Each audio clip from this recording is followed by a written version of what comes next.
तो मैं ਹੁਣ ਬੇਨਤੀ ਕਰਦਾ ਆਮ ਆਦਮੀ ਪਾਰਟੀ ਪੰਜਾਬ ਸੂਬਾ ਦੇ ਪ੍ਰਧਾਨ ਸਰਦਾਰ ਭਗਵੰਤ ਸਿੰਘ ਮਾਨ ਜੀ ਨੂੰ ਕਿ ਉਹ ਆਪਣੇ ਵਿਚਾਰ ਰੱਖਣ।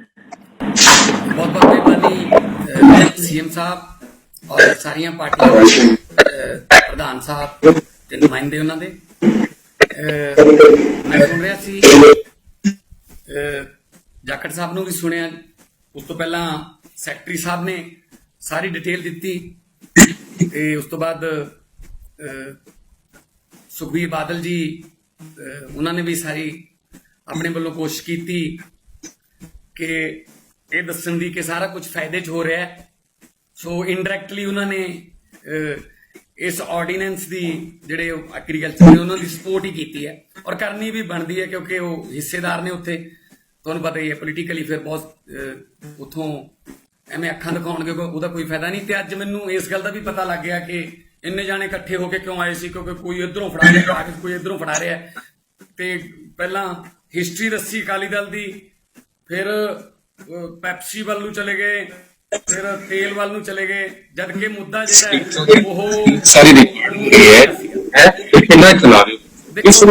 सीएम साहब एक गल नाल तुसीं भी सहमत होवोगे, सैकटरी साहब ने भी ये गल कही है कि जिहड़ी मंडी फीस है मंडीकरण बोर्ड की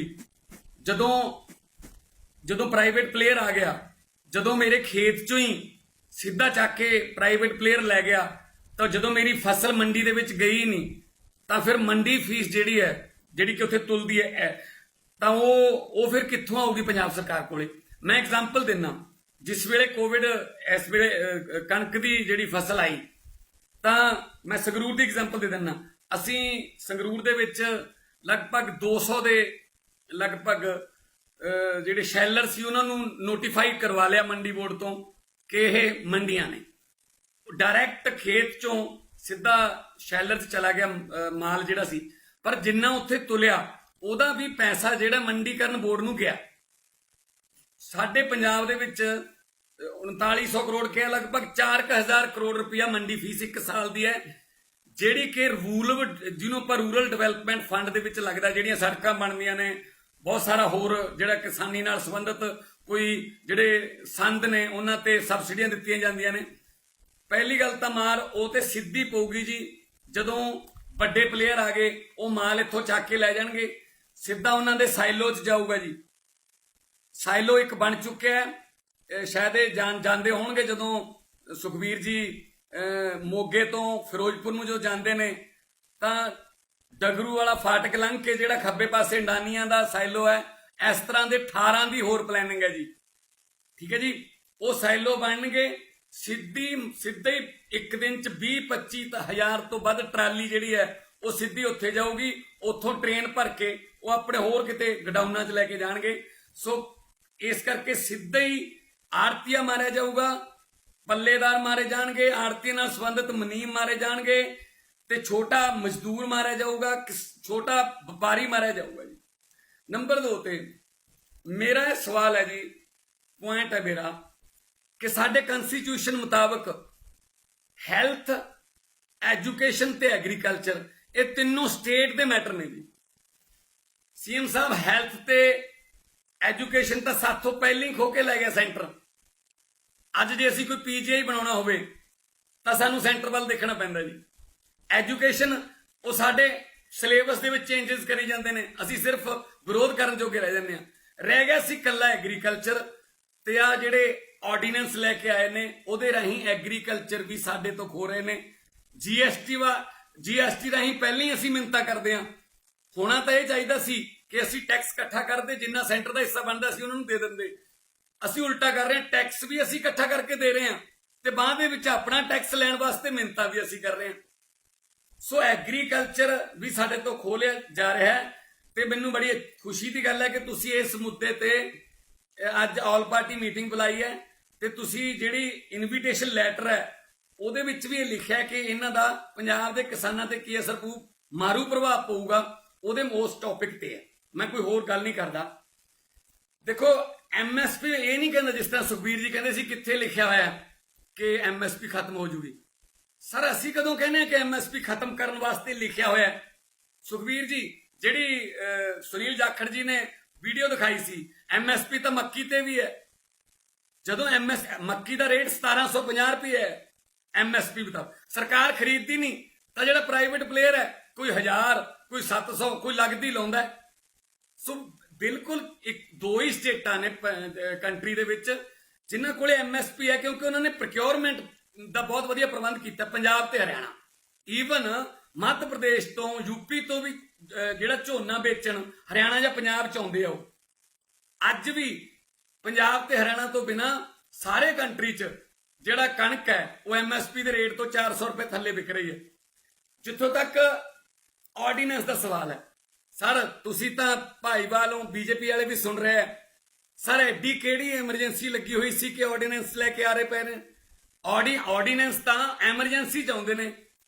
ਐਡੀ ਕਿਹੜੀ ਐਗਰੇਰੀਅਨ ਐਮਰਜੈਂਸੀ ਆ ਗਈ ਸੀ ਕਿ ਇੱਕਦਮ ਤੁਹਾਨੂੰ ਇਹ ਜਿਹੜੇ ਆਰਡੀਨੈਂਸ ਲੈ ਕੇ ਆਉਣੇ ਪੈ ਗਏ? ਕਿਰਪਾ ਕਰਕੇ ਤੁਸੀਂ ਬੇਨਤੀ ਕਰਕੇ ਪਾਰਲੀਮੈਂਟ ਬੁਲਾ ਲਓ। ਨੇਪਾਲ ਦੀ ਪਾਰਲੀਮੈਂਟ ਚੱਲ ਰਹੀ ਹੈ ਤੇ ਸਾਡੀ ਪਾਰਲੀਮੈਂਟ ਨਹੀਂ ਚੱਲ ਰਹੀ।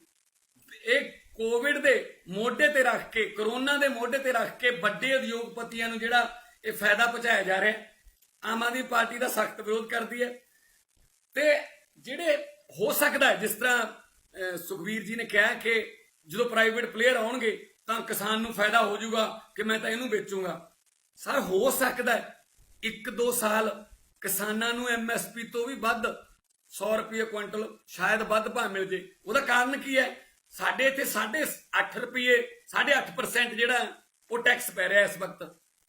ਮੰਡੀ ਬੋਰਡ ਦੀ ਫੀਸ ਹੈ, ਆੜਤ ਦੀ ਫੀਸ ਹੈ, ਉਹ ਲਾ ਪਾ ਕੇ, ਜਦ ਕਿ ਪ੍ਰਾਈਵੇਟ ਪਲੇਅਰ ਨੂੰ ਇਹ 1% ਤੇ ਦੇ ਰਹੇ ਨੇ, ਉਹਨਾਂ ਨੂੰ 7.5% ਬਚ ਰਿਹਾ ਹੈ।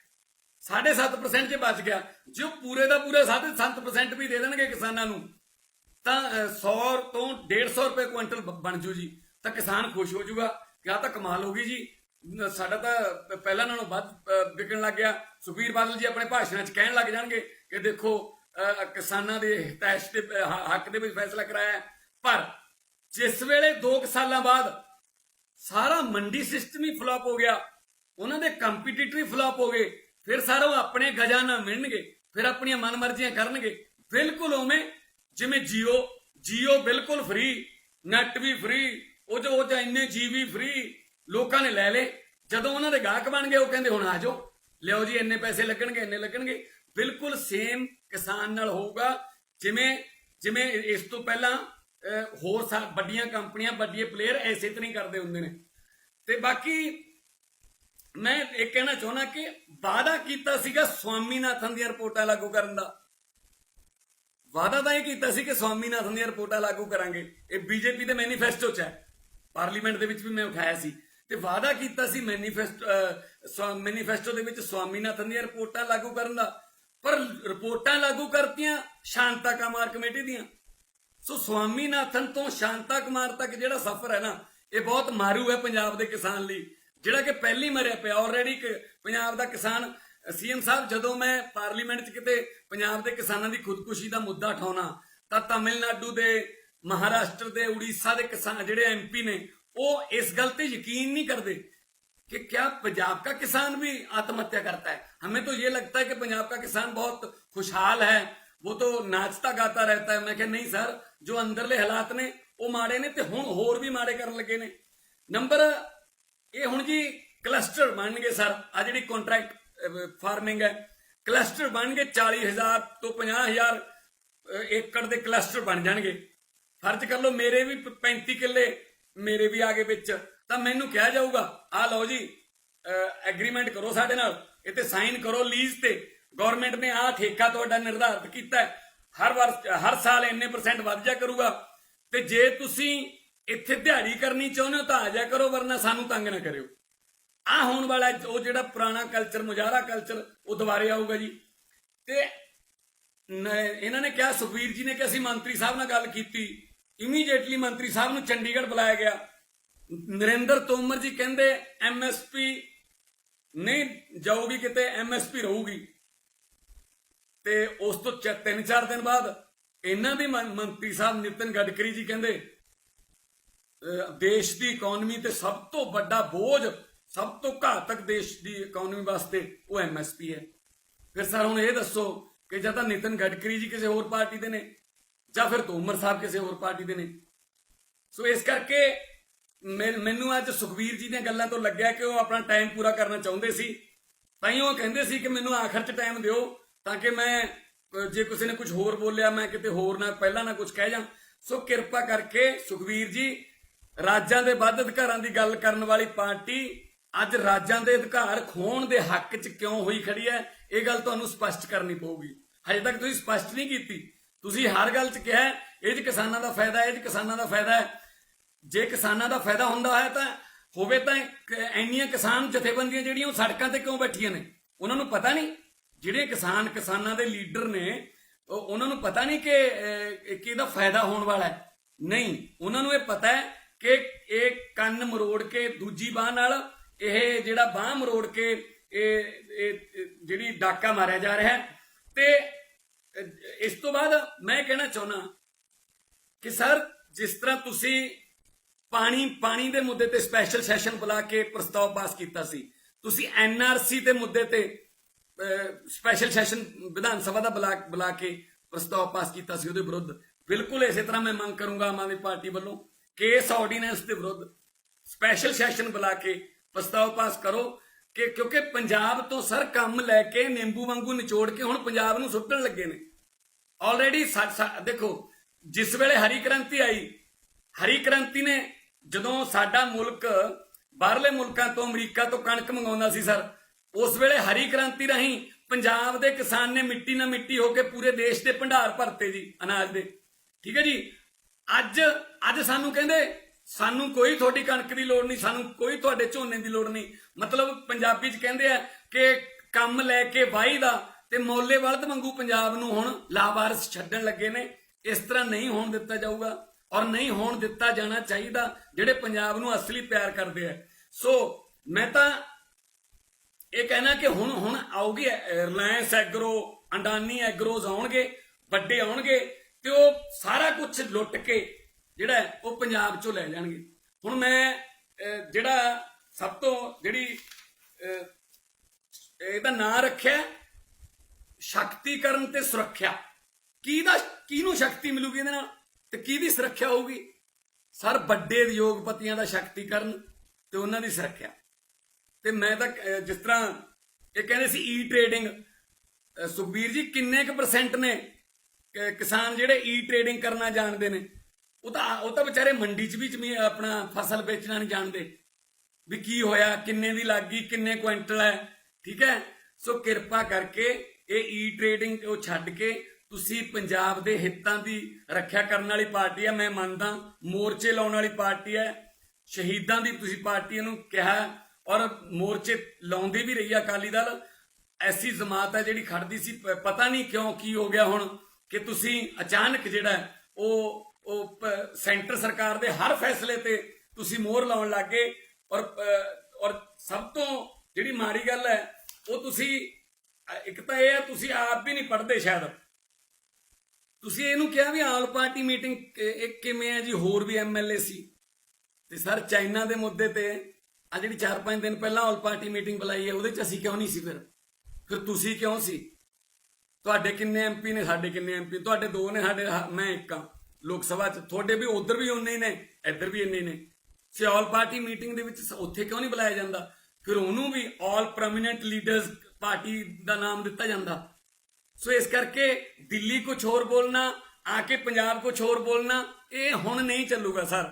ਐਨਆਰਸੀ ਦੇ ਤੁਸੀਂ ਉੱਥੇ ਹੱਕ 'ਚ ਵੋਟਾਂ ਪਾ ਕੇ ਆਏ।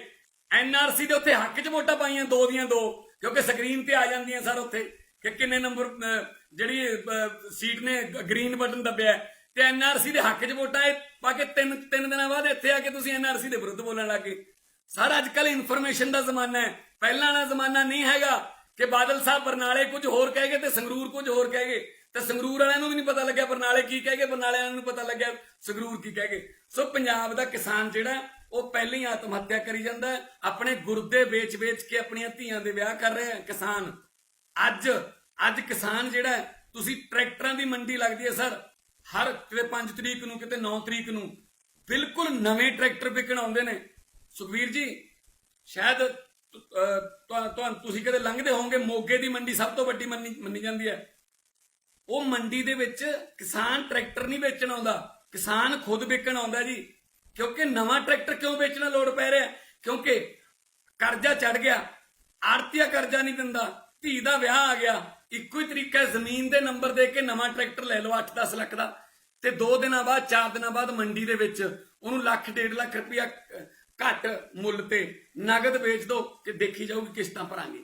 ਇੱਕ ਪਾਸੇ ਤਾਂ ਆਹ ਹਾਲਾਤ ਨੇ, ਤੇ ਦੂਜੇ ਪਾਸੇ ਤੁਸੀਂ ਅੰਬਾਨੀਆਂ ਅਡਾਨੀਆਂ ਨੂੰ ਜਿਹੜੀ ਖੇਤੀ ਹੈ ਉਹਨਾਂ ਦੇ ਹੱਥ ਦੇਣ ਨੂੰ ਤੁਸੀਂ ਕਹਿੰਦੇ ਹੋ ਕਿਸਾਨੀ ਦਾ ਫਾਇਦਾ ਹੈ।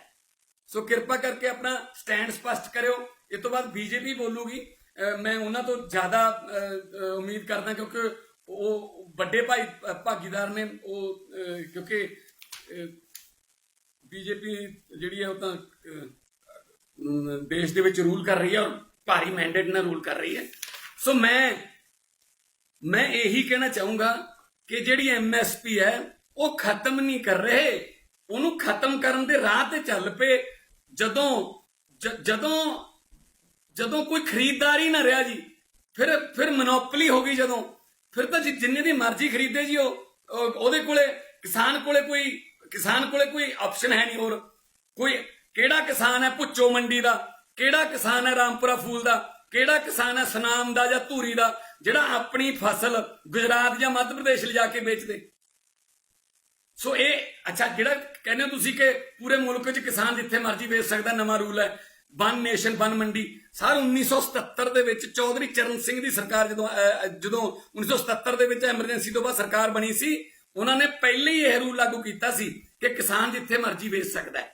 ਪਰ ਕਿਹੜਾ ਕਿਸਾਨ ਹੈ ਜਿਹੜਾ ਮਤਲਬ ਆਪਣੇ ਰੇਂਜ ਤੋਂ ਬਾਹਰ ਵੇਚ ਸਕਦਾ ਹੈ? ਇਹ ਮੰਡੀਆਂ ਹੀ ਸੀ ਜਿਨ੍ਹਾਂ ਕਰਕੇ ਉਹਨੂੰ ਥੋੜੀ ਸੇਫਟੀ ਸੀ ਕਿ ਹਾਂ ਮੈਂ ਮੰਡੀ 'ਚ ਲੈ ਕੇ ਜਾਊਂਗਾ, ਮੇਰਾ ਮੰਡੀਕਰਨ ਬੋਰਡ ਮੇਰੀ ਸੇਫਟੀ ਹੈ, ਮੇਰੀ ਢਾਲ ਬਣੂ। ਉਹ ਢਾਲ ਤੁਸੀਂ ਖਤਮ ਕਰਨ ਲੱਗੇ ਹੋ। ਤੇ ਮੈਂ ਪੁਰਜ਼ੋਰ ਤਰੀਕੇ ਨਾਲ ਇਸ ਜਿਹੜੀ ਤਾਨਾਸ਼ਾਹੀ ਐਕਟ ਨੇ, ਜਿਹੜੇ ਇਸ ਤਰ੍ਹਾਂ ਦੇ ਆਰਡੀਨੈਂਸ ਜਿਹੜੇ ਨੇ, ਉਹ ਕਿਉਂ ਲਿਆਂਦੇ ਜਾ ਰਹੇ ਨੇ, ਜਦ ਕਿ ਅਗਲੇ ਮਹੀਨੇ ਕਹਿੰਦੇ ਆ, ਕੈਪਟਨ ਸਾਹਿਬ ਵੀ ਕਹਿੰਦੇ ਸੀ ਕਿ ਸ਼ਾਇਦ ਪਾਰਲੀਮੈਂਟ ਚਲਾ ਲੈਣ।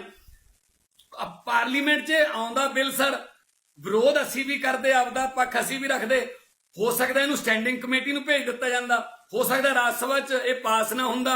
ਸੋ ਇਸ ਤਰ੍ਹਾਂ ਬਹੁਤ ਸਾਰੇ ਇਸ ਤਰ੍ਹਾਂ ਦੇ ਬਿੱਲ ਨੇ। ਪਹਿਲਾਂ ਲੈਂਡ ਐਕੁਇਜ਼ੀਸ਼ਨ ਦਾ ਜਿਹੜਾ ਬਿੱਲ ਸੀਗਾ ਉਹ ਵੀ ਤਾਂ ਇਦਾਂ ਹੀ ਹੋਇਆ ਸੀ, ਜੇ ਉਹਦਾ ਵੀ ਆਰਡੀਨੈਂਸ ਆ ਜਾਂਦਾ ਸਰ, ਉਹ ਵੀ ਪਾਸ ਹੋ ਜਾਂਦਾ। ਸੋ ਇਸ ਕਰਕੇ ਦੇਸ਼ ਜਿਹੜਾ ਉਹ ਤਾਨਾਸ਼ਾਹੀ ਤਰੀਕੇ ਨਾਲ ਚੱਲ ਰਿਹਾ ਹੈ, ਠੀਕ ਹੈ ਨਾ। ਸੋ ਕੋਵਿਡ ਬਾਰੇ ਅਸੀਂ ਜਦੋਂ ਆਲ ਪਾਰਟੀ ਮੀਟਿੰਗ ਕੀਤੀ ਸੀ ਸਰ, ਤਾਂ ਅਸੀਂ ਉਦੋਂ ਵੀ ਕਿਹਾ ਸੀ ਕਿ ਅਸੀਂ ਤੁਹਾਡੇ ਨਾਲ ਹਾਂ। ਮੈਂ ਖੁਦ ਆਪਣੇ MP ਲੈਡ ਚੋਂ 21 ਲੱਖ ਰੁਪਏ ਜਿਹੜੇ ਮਾਸਕ, 3000 ਆਕਸੀਜਨ ਸਿਲੰਡਰ ਤੇ ਬਾਕੀ ਜਿਹੜੇ ਹੋਰ ਜਿਹੜੇ ਇਕਵਿਪਮੈਂਟਸ ਨੇ ਕੋਵਿਡ ਨਾਲ ਰਿਲੇਟਡ, ਉਹਦੇ ਵਾਸਤੇ ਮੇਰੇ ਕੋਲੇ ਪੁਰਾਣੇ MP ਲੈਡ ਦੇ ਪੈਸੇ ਪਏ ਸੀ, ਅਗਲੇ ਤਾਂ ਬੰਦ ਕਰ ਰੱਖੇ ਨੇ। ਸੋ ਮੈਂ ਸੰਗਰੂਰ ਵਾਸਤੇ ਦਿੱਤੇ ਨੇ। ਸੋ ਕਿਉਂਕਿ ਜਾਨ ਹੈ ਤਾਂ ਜਹਾਨ ਹੈ। ਸੋ ਸਪੈਸ਼ਲ ਸੈਸ਼ਨ ਬੁਲਾਓ ਸਰ, ਤੇ ਇਹਨੂੰ ਪੂਰੀ ਤਰ੍ਹਾਂ ਨਾਲ ਇਹਨਾਂ ਐਕਟ ਨੂੰ ਪੰਜਾਬ ਦੇ ਵਿੱਚ ਨਾ ਵੜਨ ਦਿਓ, ਕਿਉਂਕਿ ਜੇ ਪੰਜਾਬ ਦੇ ਵਿੱਚ ਇਹ ਆ ਗਿਆ ਤਾਂ ਸ਼ਾਇਦ ਆਉਣ ਵਾਲੀਆਂ ਪੀੜ੍ਹੀਆਂ ਜਿਹੜੀਆਂ ਨੇ ਉਹ ਆਪਾਂ ਨੂੰ ਇਹ ਸਵਾਲ ਪੁੱਛਣਗੀਆਂ ਕਿ ਆਲ ਪਾਰਟੀ ਮੀਟਿੰਗ ਉਦੋਂ ਸਿਰਫ ਤੁਸੀਂ ਇੱਕ ਦੂਜੇ ਨਾਲ ਗੱਲਾਂ ਕਰਨ ਲਈ ਜਾਂ ਚਰਚਾ ਕਰਨ ਲਈ ਕੀਤੀ ਸੀ, ਜਾਂ ਕੋਈ ਫੈਸਲਾ ਵੀ ਲਿਆ? ਮੇਰੇ ਖਿਆਲ 'ਚ ਜੇ ਇਸ ਮਾਮਲੇ 'ਚ ਆਮ ਆਦਮੀ ਪਾਰਟੀ ਨੂੰ ਵੀ ਜਾਣਾ ਪਵੇ, ਤੁਸੀਂ ਜੇ ਜਾਓ, ਅਸੀਂ ਜਾ ਕੇ ਪਾਰਲੀਮੈਂਟ ਦੇ ਵਿੱਚ ਜਾ ਕੇ, ਜਾਂ ਪਾਰਲੀਮੈਂਟ ਦੇ ਮੂਹਰੇ ਜਾ ਕੇ, ਜਾਂ ਖੇਤੀ ਮੰਤਰੀ ਦੇ ਅੱਗੇ ਜਾ ਕੇ, ਜਾਂ ਪ੍ਰਧਾਨ ਮੰਤਰੀ ਦੇ ਘਰ ਦੇ ਮੂਹਰੇ ਜਾ ਕੇ ਜੇ ਕੋਈ ਮੈਮੋਰੈਂਡਮ ਦੇਣਾ ਹੈ, ਤਾਂ ਆਮ ਆਦਮੀ ਪਾਰਟੀ ਸਭ ਤੋਂ ਪਹਿਲਾਂ ਸਾਈਨ ਕਰਨ ਵਾਲੇ 'ਚ ਹੋਊਗੀ। ਕਿਰਪਾ ਕਰਕੇ ਨਾਲ ਆਊਟ ਆਫ ਦਾ ਕੰਟੈਸਟ ਇੱਕ ਹੈਗਾ ਜੀ, ਇੱਕ ਸਰ ਬਿਜਲੀ ਦੇ ਬਿੱਲ ਲੋਕਾਂ ਦੇ ਇੰਨੇ ਜ਼ਿਆਦਾ ਆ ਗਏ ਕਿ ਉਹ ਕਹਿੰਦੇ ਵੀ ਇਨਕਮ ਹੈ ਨਹੀਂ ਤੇ ਬਿੱਲ ਆ ਗਏ। ਤੇ ਬਾਕੀ ਪੈਟਰੋਲ ਡੀਜ਼ਲ ਬਾਰੇ ਤਾਂ ਸਾਰੀਆਂ ਪਾਰਟੀਆਂ ਸਹਿਮਤੀ ਨੇ ਕਿ ਮਤਲਬ ਸ਼ਾਇਦ ਅੱਜ ਕਿਸੇ ਹੋਰ ਰੇਟ ਤੇ, ਕੱਲ ਨੂੰ ਕਿਸੇ ਹੋਰ ਰੇਟ ਤੇ, ਉਹਦੇ ਵਾਸਤੇ ਵੀ ਆਪਾਂ ਨੂੰ ਆਲ ਪਾਰਟੀ ਮੀਟਿੰਗ ਦੇ ਵਿੱਚ ਪ੍ਰਸਤਾਵ ਪਾਸ ਕਰਨਾ ਚਾਹੀਦਾ ਕਿ ਆਪਾਂ ਇਹਦਾ ਵਿਰੋਧ ਕਰੀਏ। ਤੇ ਬਾਕੀ ਜੇ ਕਿਸੇ ਦੀ ਸ਼ਾਨ ਦੇ ਖਿਲਾਫ ਕੁਝ ਲਫ਼ਜ਼ ਕੋਈ ਬੋਲਿਆ ਗਿਆ ਹੋਵੇ ਤਾਂ ਮਾਫੀ ਚਾਹੁੰਦੇ ਹਾਂ।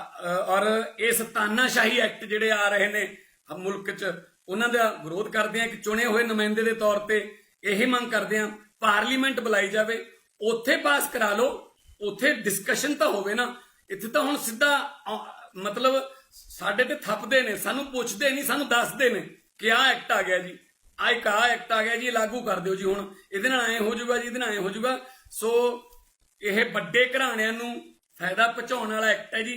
ਤੇ ਜੇ ਕਿਤੇ ਇਦਾਂ ਹੋ ਗਿਆ ਤਾਂ ਛੋਟਾ ਕਿਸਾਨ, ਛੋਟਾ ਵਪਾਰੀ, ਸ਼ੈਲਰ ਮਾਲਕ, ਟਰਾਂਸਪੋਰਟਰ, ਮਜ਼ਦੂਰ, ਪੱਲੇਦਾਰ, ਇਹ ਸਾਰੇ ਜਿਹੜੇ ਨੇ ਉਹਨਾਂ ਦੇ ਚੁੱਲ੍ਹੇ ਜਿਹੜੇ ਨੇ ਉਹਨਾਂ ਚੋਂ ਅੱਗ ਬੁੱਝੂਗੀ। ਸੋ ਕੈਪਟਨ ਸਾਹਿਬ, ਤੁਹਾਨੂੰ ਲੋਕ ਸਦੀਆਂ ਤੱਕ ਇਸ ਗੱਲ ਲਈ ਯਾਦ ਰੱਖਣਗੇ ਕਿ ਤੁਸੀਂ ਇੱਕ ਐਡਾ, ਤੁਸੀਂ ਡਿਸੀਜਨ ਮੇਕਰ ਹੋ, ਤੁਸੀਂ ਇੱਕ ਫੌਜ ਦੇ ਕੈਪਟਨ ਰਹੇ ਹੋ, ਤੁਸੀਂ ਬਹੁਤ ਵੱਡੀਆਂ ਵੱਡੀਆਂ ਲੜਾਈਆਂ ਲੜੀਆਂ ਨੇ। ਔਰ ਫੌਜ ਦੇ ਵਿੱਚ ਲੜਾਈ ਦੇ ਵਿੱਚ ਕਈ ਵਾਰੀ ਬਿਲਕੁਲ ਮੌਕੇ ਤੇ ਡਿਸੀਜਨ ਲੈਣੇ ਪੈਂਦੇ ਨੇ, ਪਰ ਇਹਦੇ ਵਾਸਤੇ ਆਪਣੇ ਕੋਲੇ ਕਾਫੀ ਮੌਕਾ ਹੈਗਾ ਤੇ ਡਿਸੀਜਨ ਲਓ ਤੇ ਪੰਜਾਬ ਦੇ ਹੱਕ ਦੇ ਵਿੱਚ ਖੜੋ। ਅਸੀਂ ਤੁਹਾਡੇ ਨਾਲ ਖੜਾਂਗੇ। ਬਹੁਤ ਬਹੁਤ ਮਿਹਰਬਾਨੀ।